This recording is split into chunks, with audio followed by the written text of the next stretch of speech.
Atualmente, na Rede Nacional de Cuidados Continuados Integrados, os cuidados domiciliários são garantidos essencialmente pelas SCCI,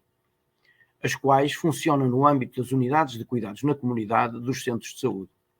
Num estudo recente, Vento, em 2021, realizado nas SCCI de Coimbra, constatou que, entre outros aspectos, 42% dos familiares cuidadores não têm capacidade para dar banho às pessoas dependentes, 40% não consegue transferi-las da cama para uma cadeira, 28% não tem capacidade para mudar o doente de posição na cama e mais de 15% não consegue mesmo gerir eficazmente o regime medicamentoso prescrito ao doente. Neste estudo, procurou perceber-se a dimensão dos cuidados necessários que ficam omissos,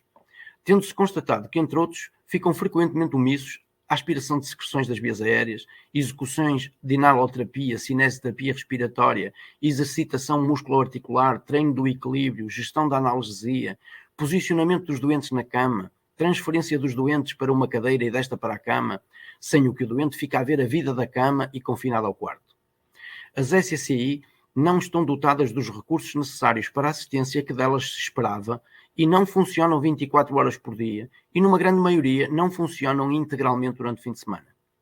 Assim, assiste-se à tentativa de, quase a todo custo, capacitar os familiares cuidadores para o exercício de um papel que, frequentemente, pela falta de capacidade física e ou mental, eles não são capazes de desempenhar, gerando nos familiares cuidadores, entre outros sentimentos negativos, o medo, sentimentos de culpa pela deterioração percebida ou real na condição de saúde do doente, e nos profissionais muita frustração com o exercício da profissão, o que, entre outros aspectos, está na base da enorme rotatividade dos profissionais e da dificuldade de os reter nos cuidados de longa duração. Por outro lado, relativamente aos cuidados de longa duração em instituições,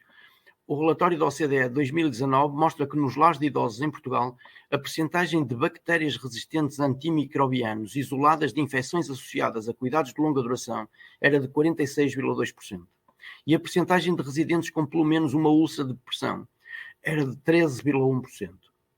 Ambos os dados, na comparação internacional apresentada pela OCDE, colocam Portugal no último lugar. Assim, gostava de ouvir sobre o que o seu partido tem programado para melhorar quer a qualidade da assistência domiciliária a estes doentes e aos seus familiares cuidadores, quer a qualidade dos cuidados prestados pelas instituições de cuidados de longa duração. Eu acho que a pandemia pela Covid-19, com a sua especial predileção pelas pessoas mais idosas e a gravidade do quadro das pessoas mais idosas, chamou a atenção de todo o país para que existe um problema nesta matéria, um problema eu diria que nós estamos abaixo daquilo que nos é exigido enquanto sociedade na proteção às pessoas mais idosas, sobretudo quando ocorrem situações de dependência. Eu diria que também aqui os caminhos têm que ser variados. Por um lado, eu não tenho nenhuma dúvida, e é o projeto do PS, que é necessário reforçar muito as equipas de cuidados continuados, integrados ao domicílio, as chamadas SCCIs. Nós temos que reforçar o número de profissionais, temos que reforçar o número de equipas e temos naturalmente que assegurar que todas estas equipas funcionem 7 dias por semana. É uma visão ultrapassada destes cuidados, da ideia de que as pessoas ao fim de semana podem prescindir destes cuidados, até porque na realidade dos nossos núcleos familiares, nós temos muitas vezes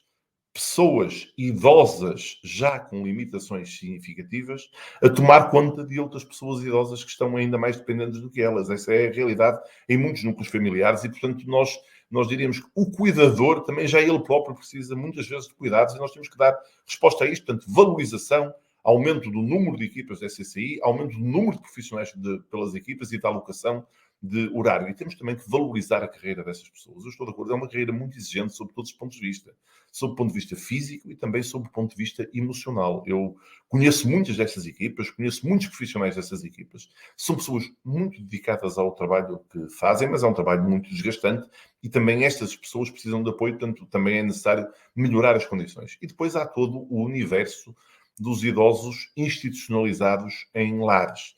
E eu, sobre isso, o PS tem uma proposta que eu considero uma inovação. É preciso levar o SNS para dentro dos lares de idosos. É preciso haver serviços de saúde qualificados dentro dos lares de idosos para, de facto, nós possamos vencer aquilo que é hoje essa realidade que os números traduzem tão cruelmente, tão cruamente e tão cruelmente da existência de uma percentagem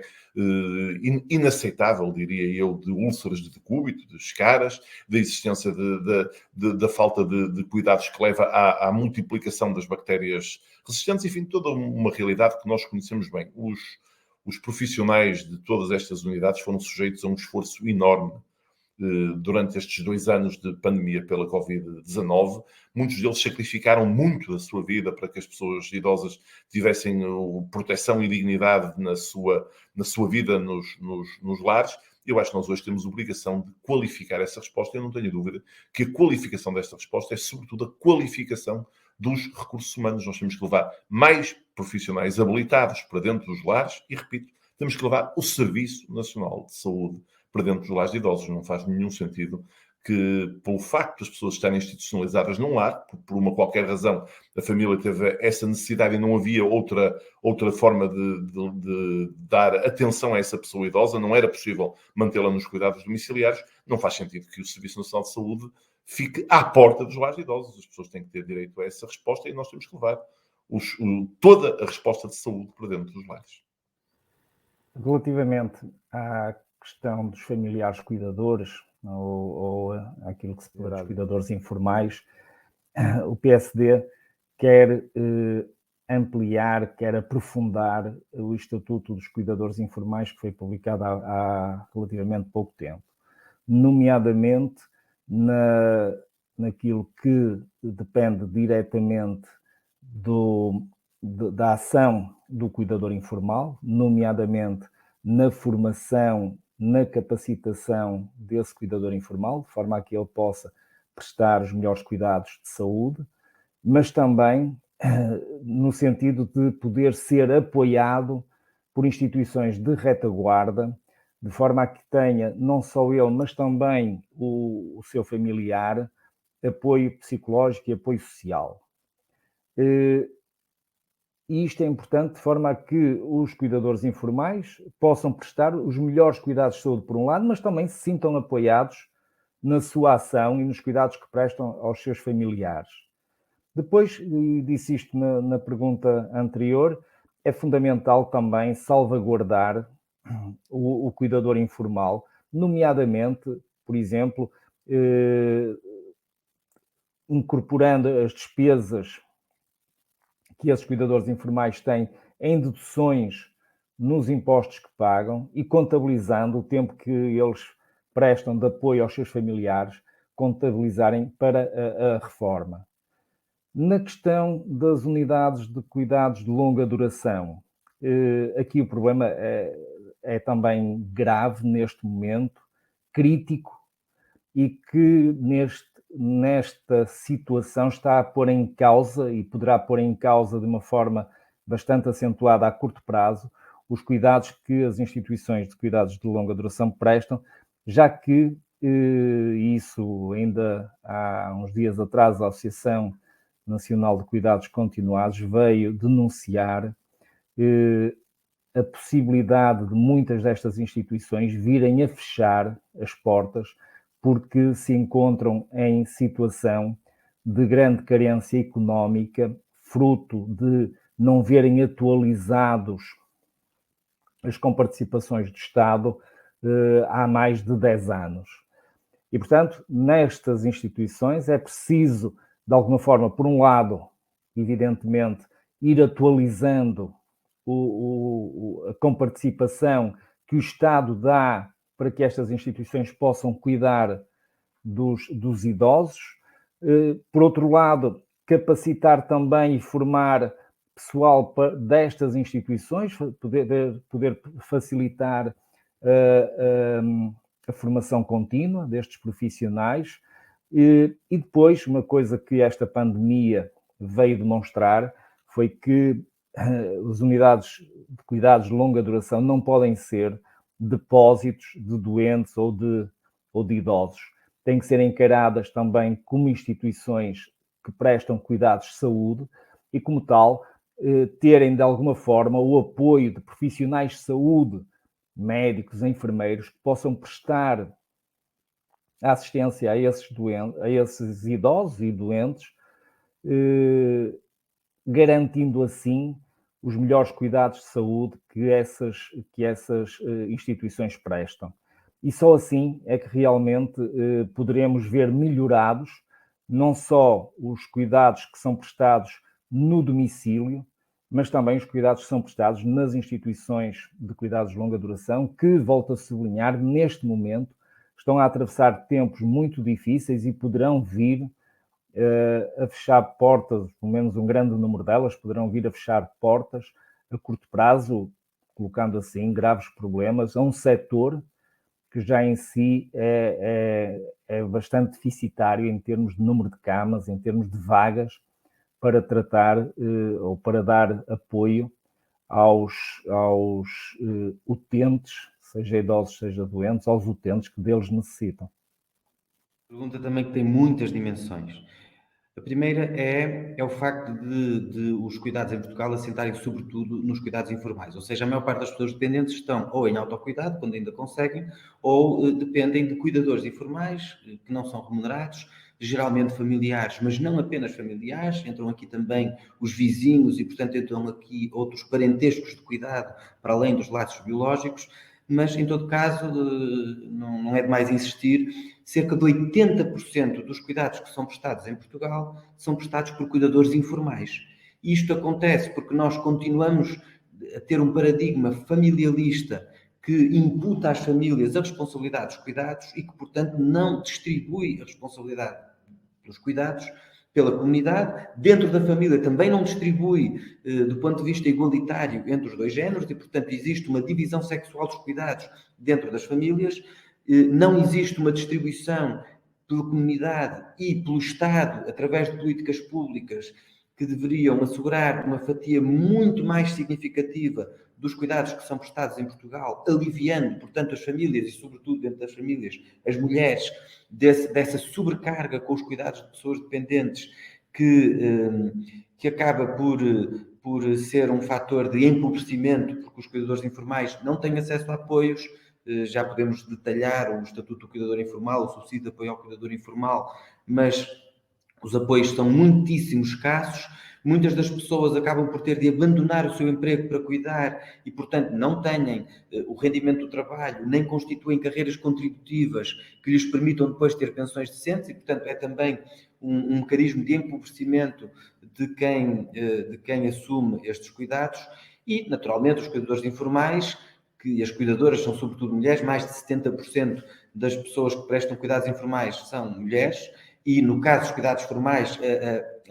o nível de feminização é ainda maior, vai para os 95% nos cuidados de longa duração, vai para os 98%, 99% no serviço doméstico remunerado, que muitas vezes é também um mecanismo de prestação de cuidados através do recurso ao serviço doméstico, às chamadas empregadas domésticas. Mas sobre os cuidadores informais, nós precisamos, de facto, de valorizar este trabalho, de capacitar os cuidadores informais e, sobretudo, de aliviar a sobrecarga e a imputação à família. E para isso nós entendemos que é preciso uma grande transformação, consagrando o cuidado como um direito. Porque o problema que existe é que há uma separação artificial entre os cuidados de saúde e os cuidados sociais. E em Portugal nós codificamos os cuidados de saúde, até do ponto de vista constitucional, como um direito. E, portanto, os cidadãos têm direito aos cuidados de saúde e o Estado tem a responsabilidade de realizar esse direito através de um serviço público de saúde, cuidados de saúde, que é o Serviço Nacional de Saúde, com uma rede em todo o território que tem a obrigação de garantir que os cidadãos e as cidadãs têm acesso aos cuidados de saúde. Ora, os cuidados sociais não foram codificados como um direito, foram remetidos para a esfera familiar, é uma obrigação familiar, o próprio Código Civil determina, estipula essa obrigação familiar, o dever familiar de assistência, portanto, onde se inclui a prestação de cuidados a pessoas dependentes e remeteu, do ponto de vista das políticas públicas, remeteu os cuidados sociais para a esfera da ação social e, portanto, para a iniciativa da sociedade civil, que pode ser apoiada pelo Estado através de acordos de cooperação com a Segurança Social, mas não assumiu que há um direito ao cuidado que tem que ser garantido e assegurado por políticas públicas e, portanto, não estabeleceu em todo o território uma rede, em todo o território nacional, uma rede de cuidados sociais. E depois há também esta questão de, no âmbito do Serviço Nacional de Saúde, nós termos avançado alguma coisa com as equipas de cuidados na comunidade, com a prestação de cuidados continuados integrados, mas que estão muito aquém das necessidades. Ou seja, nós temos uma escassíssima percentagem de cuidados formais que são prestados pelo Estado, ou pelas políticas públicas, ou por instituições que tenham financiamento público para as respostas sociais. Temos essa separação artificial entre o que é do domínio da saúde e o que é do domínio do apoio social, e temos também um problema que isto provoca, ou para que isto contribui, na qualidade dos cuidados prestados. E, portanto, o que é preciso fazer? Do nosso ponto de vista, é preciso criar um Serviço Nacional de Cuidados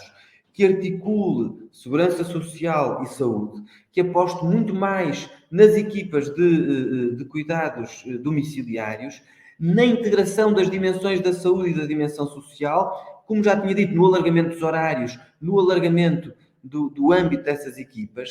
e no caso dos cuidados que são prestados pelas instituições nas respostas sociais, nos chamados lares de idosos, nas estruturas residenciais para pessoas idosas, nós temos também um problema laboral, um problema profissional. Porquê?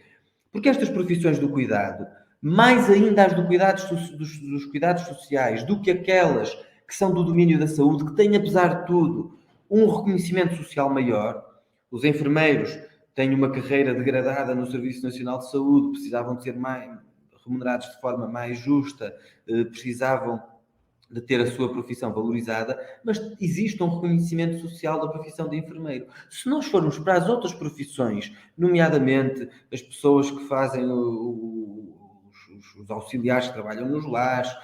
as pessoas que fazem o apoio direto nos lares, portanto, todo esse pessoal são carreiras altamente feminizadas, altamente desvalorizadas, de forma esmagadora a receberem o salário mínimo, com pouca formação, com pouca capacitação, e onde, portanto, existe uma grande desmotivação, uma enorme sobrecarga, com turnos rotativos, com horários prolongados e uma grande rotatividade, porque as pessoas, se conseguirem encontrar uma alternativa, obviamente optam por essa alternativa. E, portanto, nós precisamos aqui de mexer na contratação coletiva, nas carreiras, na valorização salarial destas profissões, no reconhecimento e na valorização social destas profissões e também, claro, na capacitação e na formação. E a formação faz-se a dois níveis. Faz-se na formação que é exigida para as pessoas que prestam cuidados,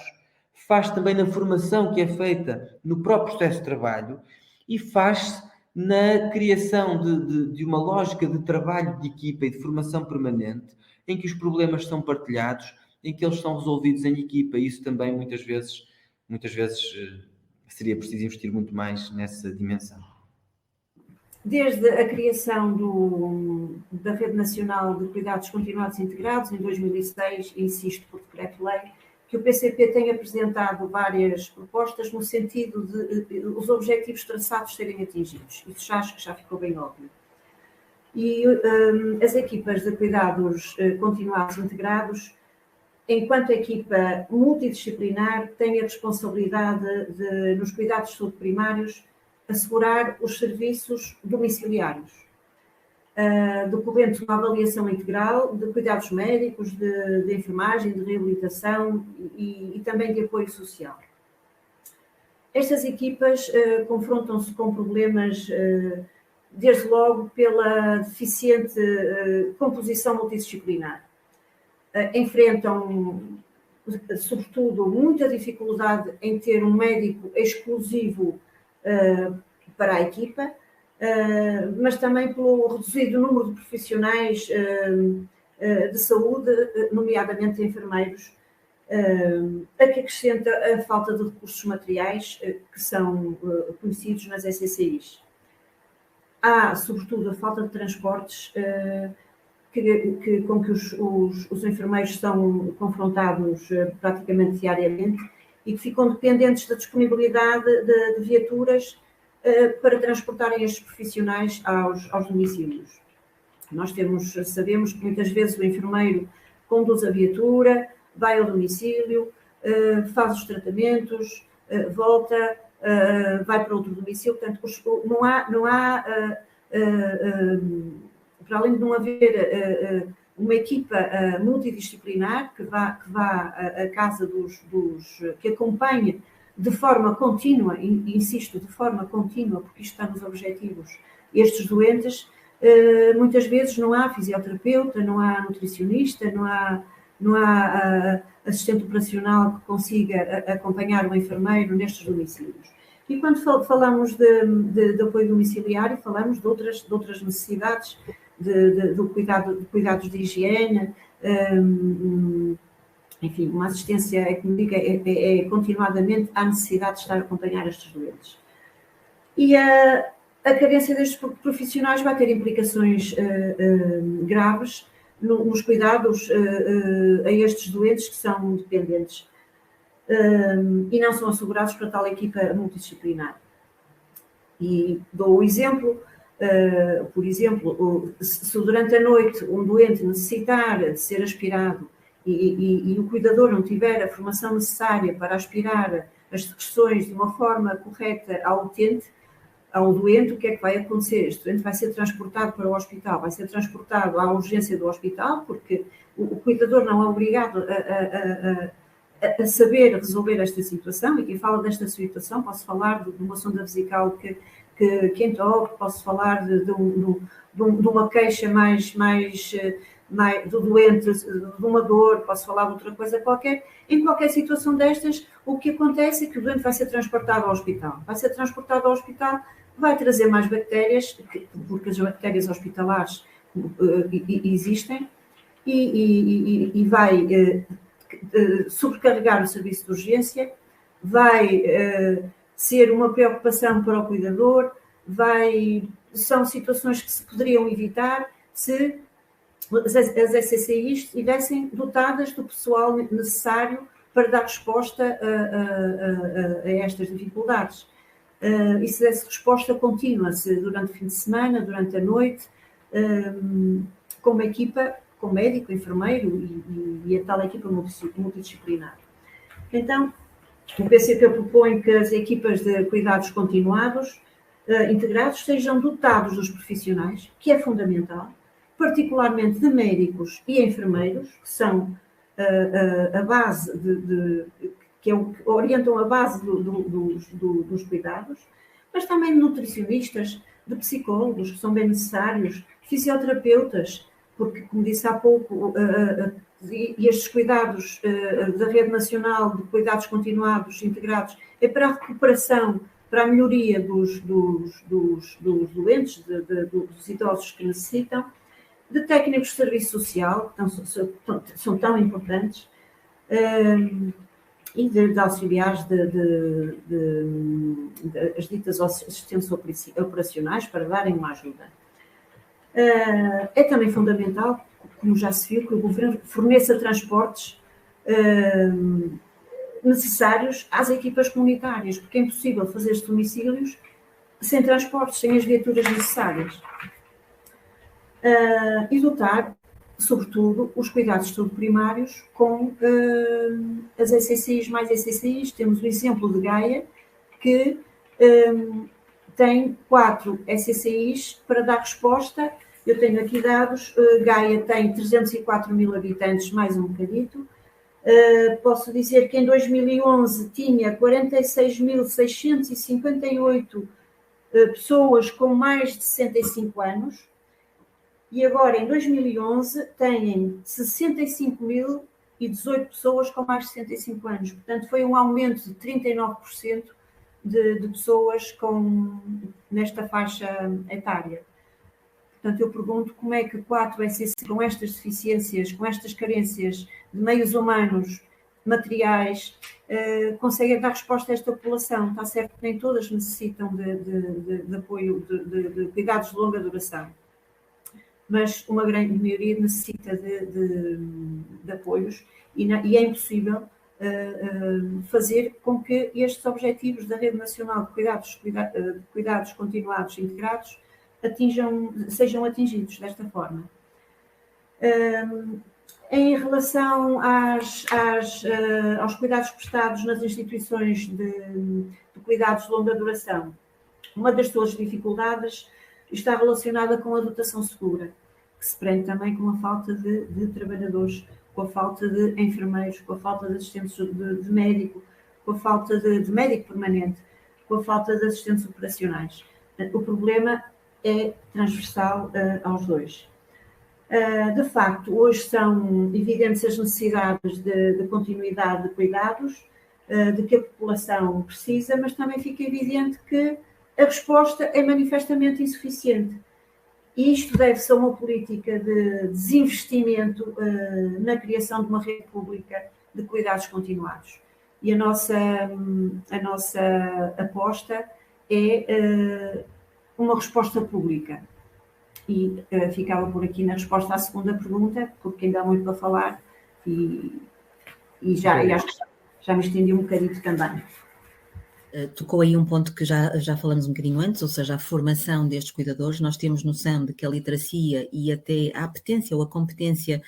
destes profissionais, destas pessoas que não são profissionais, portanto, destas pessoas, muitas vezes não corresponde de facto àquela que é a exigência e complexidade de algumas intervenções, e falou muito bem aí a questão das aspirações, e portanto o que nos parece também é que tudo isto tem que ser muito claramente avaliado. Nós sabemos que esta referenciação para os vários tipos de tipologias da Rede Nacional de Cuidados Continuados Integrados terá, em teoria, em conta todas estas fragilidades e, portanto, esta referenciação à partida avaliará também as competências ou a possibilidade de formação e de capacitação destes cuidadores, mas a verdade é que muitas vezes isto acaba por não acontecer e quando temos, por exemplo, cuidadores mais velhos, também eles, pessoas já desgastadas, também eles com outro nível de competências cognitivas e até com algumas dificuldades de literacia, é óbvio que isto se torna um problema acrescido para estes familiares. Portanto, consideramos que, desta forma, esta avaliação inicial de referenciação tem que ser muito bem feita, havendo uma urgente necessidade de utilizar aqui o apoio da equipa dos cuidadores, de facto eles têm que ser muito acompanhados de perto. Isto é um trabalho de grande desgaste, por exemplo, aos profissionais que perdem muito do seu tempo, perdem no sentido de investem muito do seu tempo, de facto, na capacitação destes cuidadores. Algumas vezes conseguem com mais sucesso, outras vezes com menos sucesso, mas eu percebo que exista de facto uma elevada frustração destes profissionais naquele que é o seu trabalho e que acaba por ter aqui demasiados constrangimentos. De facto, há aqui também algumas questões, e tocou numa delas que para nós é essencial. Há um rácio muito baixo de profissionais de recursos humanos, de profissionais de saúde nestas equipas de proximidade. Nós somos muito favoráveis a tudo que é o investimento nos cuidados de saúde de proximidade. Consideramos que esta área tem sido muito desinvestida, foram feitos mais investimentos a nível hospitalar e foi sempre deixado muito para trás aquilo que são os cuidados de saúde de proximidade, e estas equipas que estão no dia-a-dia com as famílias, que estão no dia-a-dia com os cuidadores, são quem de facto melhor conhece estas pessoas e os seus problemas e que são capazes também de garantir a segurança afetiva e a segurança de que estão acompanhados sempre por alguém que está ao lado deles nas situações difíceis e que até de alguma forma contém a necessidade de internamento hospitalar ou de recurso às urgências. E portanto estas equipas são essenciais, na nossa perspectiva, são um tampão essencial, não só nesta não necessidade de recorrer às urgências e aos serviços hospitalares quando estão a funcionar em pleno, como são também um elemento de grande segurança e de grande apoio ao doente e ao seu cuidador. Mas, de facto, não existem recursos em número suficiente e, além de não existirem recursos em número suficiente, tendo em conta que esta é uma profissão de desgaste rapidíssimo, com uma exigência profissional rapidíssima, é perfeitamente compreensível que estes profissionais, tendo alguma alternativa, possam, ao fim de algum tempo, apesar de gostarem daquilo que fazem, possam, ao fim de algum tempo, até por uma questão de saúde, da sua própria saúde e até da sua própria vida profissional, monetária, familiar, etc., possam querer procurar outros postos de trabalho. Portanto, aqui o que nós queremos são equipas mais reforçadas, dizemos-lo no programa, não só em relação a estes profissionais, mas a todas as áreas profissionais do SNS, mas com grande impacto e com grande peso na área dos cuidados de saúde de proximidade. Mas consideramos também que estas equipas de saúde e estes profissionais, estas equipas multidisciplinares, também beneficiam, caso queiram, por exemplo, de apoio psicológico a elas próprias. Elas lidam muitas vezes com situações muito dramáticas, com situações muito difíceis, com situações muitas vezes terminais, com situações que não têm a não ser uma espera de tempo. São muitas vezes também elas que lidam com as angústias destas pessoas e que ouvem e levam com elas estas angústias, e portanto nós também consideramos que para o bem da saúde mental, para a prevenção da doença mental destas equipas de saúde, elas também devem ter equipas de apoio psicossocial, de apoio emocional, se a elas quiserem recorrer, numa lógica até de partilha emocional, numa lógica de partilha de experiências, onde com certeza farão grande efeito e impacto positivo no seu bem-estar e partilha de experiências que ao fim e ao cabo são comuns a todos estes profissionais. Claro que nós só conseguimos captar e reter, não basta captar, muitas vezes fala-se, é preciso ter mais recursos no SNS, claro que sim, nós estamos desfalcados, muito desfalcados no SNS, mas de nada adianta captar e depois não os fixar, não os reter, e nós só os conseguimos reter, eles têm por missão já a vontade de trabalhar no SNS, é algo que já vem com eles, mas se depois não lhes damos condições de trabalho adequados, se não lhes damos compensações adequadas, e as compensações não têm que ser necessariamente sempre monetárias, as compensações às vezes é apenas o respeito por aquilo que é o seu trabalho, por as condições de trabalho que eles de facto têm que ter, pelo apoio aos tempos de descanso. Estas equipas têm que ter tempos de descanso, estas equipas têm que ter até, se calhar aqui, apoio de outra natureza. Eu até me atreveria a dizer uma coisa um bocadinho desafiante, mas por que não terem espetáculos culturais, relaxamento, massagens até de alguma forma relaxamento, do ponto de vista da sua saúde, porque não terem acesso através de protocolos a este tipo de serviços de bem-estar e de saúde emocional que contribuem muito para reforçar, revigorar, revitalizar. Mas no dia-a-dia eles têm que ter condições, no dia-a-dia eles têm que ter salários à altura. Nós não podemos conceber que um profissional de enfermagem, por exemplo, que está há 18, 19 anos num serviço que tem até nomeadamente funções de grande responsabilidade e até de coordenação ou até de formação dos seus colegas, acaba por ganhar tanto quanto um colega que acaba por entrar agora porque a lei assim o permite e porque as coisas ainda não estão alteradas a esse nível. Portanto, parece-nos que este descongelamento salarial, esta compensação das equipas, queremos também que eles sejam considerados profissionais de desgaste rápido para terem depois outro tipo também de regalias, ou seja, temos que lhes dar aqui um conjunto de condições para que de facto no meio de todas as dificuldades, eles possam exercer aquilo que querem, a sua missão, mas também com algum benefício, também com alguma compensação. Paralelamente a isto, e para garantir que estes recursos também existem, também temos que dar maior autonomia administrativa e financeira às instituições. Isto não pode ficar, às vezes, tão preso como fica em procedimentos burocráticos e administrativos, e estas contratações não podem esperar os tempos de uma contratação que às vezes demora meses ou até um ano. E dou aqui um exemplo que não tem a ver com a área da enfermagem, mas posso-vos dizer que, por exemplo, a nível da psicologia, ainda hoje, e há 3 anos para cá, que há um concurso para 40 psicólogos para o SNS, e estamos a falar de há 3 anos para cá, o concurso ainda não está finalizado e os psicólogos ainda não estão no SNS. As pessoas não podem esperar este tempo para terem os seus serviços de apoio e, portanto, tal como nos psicólogos e noutros profissionais de saúde, nós consideramos que estas condições têm que ser, de facto, dadas a todos os profissionais de saúde, sob pena de os perdermos e, de facto, eles emigrarem, irem para outros serviços, sejam eles privados ou até outras áreas profissionais que até nada têm a ver com a área da saúde, perdendo aqui capital humano fundamental. Obrigada pela pergunta, professora Bel Paiva. Não deixa de ser curioso e ao mesmo tempo triste verificar que recorrentemente somos confrontados com dados como os que acabou de apresentar. O discurso é transversal, a falta de investimento, falta de assistência, falta de condições para os profissionais, neste caso em concreto, falta de cobertura na rede nacional de cuidados continuados e integrados e das respectivas unidades, seja de convalescença, das de média duração e reabilitação, seja nas de longa duração, ou seja nas equipas de cuidados continuados e integrados no domicílio. E agora também, perante os dados que demonstrou, o último lugar no terrível desafio que se vai colocar à saúde mundial, nomeadamente o aparecimento e proliferação de bactérias multiresistentes, e neste caso, e conforme ainda agora demonstrou, nos lares de idosos em Portugal, a percentagem de bactérias resistentes a antimicrobianos isoladas de infecções era de 46,2% e a percentagem de residentes com pelo menos uma úlcera de pressão era de 13,1%. E estamos assim na OCDE em último lugar nestas duas categorias e eventualmente não estaremos bem classificados noutras. Bem, depois destes e tantos outros números, a mim só me assusta que é vendido aos portugueses a ideia que temos o melhor sistema de saúde do mundo e que vivemos no melhor SNS do mundo. Eu acho que não é assim, acho que é preciso dar muita atenção ao SNS é preciso, são precisas políticas amigas do SNS, sem descurar também o sistema de saúde como um todo. Mas, acho que é muito importante também referir algo que é um país estagnado como o nosso, um país que não cresce, que vive dependente da caridade da União Europeia, que não cria riqueza, é um país que tem muita dificuldade em investir na saúde. Isto para mim é claro como a água. E se existem forças políticas, eventualmente mais à esquerda, que diabolizam o lucro, fica mais difícil investir no SNS e nos seus profissionais,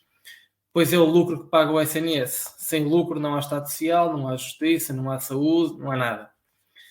Se Portugal apostar em partidos que não promovam o lucro, antes pelo contrário diabolizam,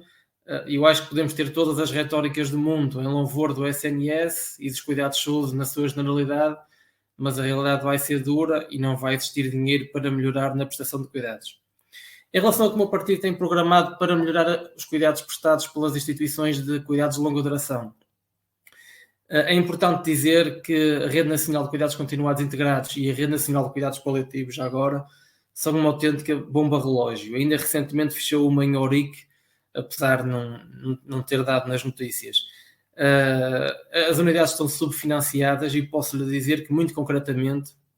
na legislatura que agora termina, em sede parlamentar, a Iniciativa Liberal apresentou 2 projetos de resolução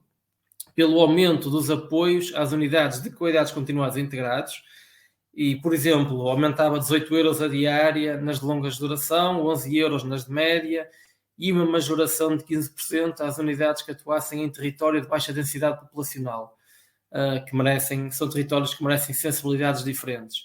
E também já apresentou um projeto de resolução no Parlamento pelo alargamento dos cuidados paliativos, sendo que na realidade estes 2 projetos de resolução foram chumbados, mas é uma realidade à qual a Iniciativa Liberal tem estado atenta, tem apresentado propostas e tem tentado mudar o rumo das coisas, mas como somos um partido pequeno, ainda não conseguimos alterar muito daquilo que queríamos já ter feito. Muito bem, realmente isto é absolutamente essencial, esta questão. Nós precisamos mesmo muito de financiar o SNS com os recursos que ele realmente necessita. Infelizmente nós temos, cronicamente, há décadas, um subfinanciamento do SNS e o nosso partido diz que a grande forma de acabar com esse subfinanciamento é financiando com os recursos que ele realmente necessita. Portanto, as equipas de cuidados de longa duração domiciliárias terão que ser reforçadas. Isso implica, sem dúvida, e temos que nós, enquanto sociedade, e uma sociedade que está a envelhecer, temos que perceber que para que nós possamos ter um final de vida digno, precisamos de dar as condições e os recursos necessários para que as pessoas possam ser apoiadas, possam ser cuidadas por profissionais especializados, pelas suas próprias famílias, de preferência, como já foi dito, no seu próprio domicílio. Dessa forma, nós queremos que isto seja uma prioridade e hoje, em tempos pandémicos, todos nós percebemos o quão importante são as áreas da saúde globalmente, e não só as questões relacionadas com aquilo que é a pandemia atual, mas a questão da promoção do estilo de vida saudável, a questão do cuidado, dos cuidados de longa duração, a questão dos cuidados pediátricos. E, portanto, nós precisamos, em primeiro lugar, de ter um financiamento para as necessidades efetivas do Serviço Nacional de Saúde. Por outro lado, nós precisamos de pegar nesta nova ideia do Estatuto de Cuidador Informal e aplicá-la na prática. Infelizmente, hoje o que nós vemos é que a grande maioria dos cuidadores informais ainda não sabem ou ainda não têm acesso aos apoios a que já têm direito. E nós precisamos de efetivar esses apoios aos cuidadores informais para que eles possam ter melhores condições para fazerem aquilo que têm vindo a fazer, cuidar das pessoas que necessitam nas suas famílias. Isto tem que ser feito sempre dentro de um quadro de dignidade humana, num quadro de dignidade do fim de vida e, portanto, pondo o utente no centro daquilo que são as nossas políticas. E aí o papel do Estado é absolutamente essencial. O papel do Estado, quer como financiador, quer como prestador, nomeadamente através dos centros de saúde e dos cuidados de saúde primários, prestador desse tipo de serviço domiciliário, implicando isto sempre, e mais uma vez voltamos ao mesmo, um reforço do financiamento nestas equipas, um reforço efetivo do financiamento nestas equipas, equipas essas que devem ser constituídas não só por enfermeiros especializados, mas também ter uma área maior disciplinar de pessoas que tenham formação, quer médicos, quer pessoas com formação em geriatria e em cuidados continuados, portanto, pessoas que tenham formação especializada nesta área e que possam realmente tornar estes cuidados mais efetivos, que possam alcançar mais pessoas e que possam ajudar, no fundo, quer os cuidadores, quer quem é cuidado, a ter uma vida mais confortável e mais digna.